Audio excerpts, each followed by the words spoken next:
Security is everyone's responsibility. Travel over the holidays, something else that's going to be very different this year thanks to COVID-19. The hassles of huge crowds may not be such a big concern. AAA predicts at least a 10% drop on the roads.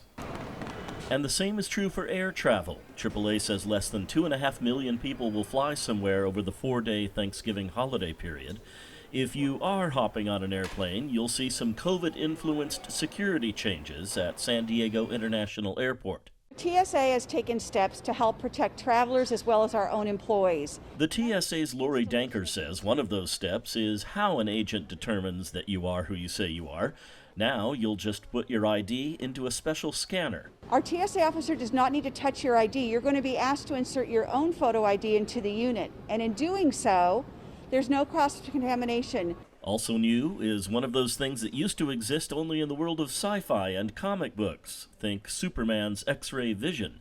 TSA officers now have a machine that gives them a 3D image of what's inside your carry-on luggage. Our officers are able to manipulate that image on screen, and in doing so, they're able to get a better view of the bag, and that reduces the number of bag checks that passengers will have to undergo.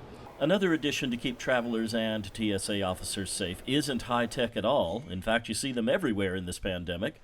Acrylic barriers. Anywhere where the traveler and the TSA officer come in close contact. The airport has also issued travel tips, nothing too surprising, just a reminder to adhere to all the COVID preventative measures that are so familiar 9 months into the pandemic: masking, distancing, frequent hand washing. They also say everyone should be familiar with requirements of their particular airline and COVID regulations in place at your destination. Finally, an interesting read on how Americans are feeling about flying these days from the data analytics firm J.D. Power. Only 10% of people say they're concerned about COVID when it comes to airport security. The biggest worry people have, 37%, is time spent in the airplane. John Carroll, KPBS News.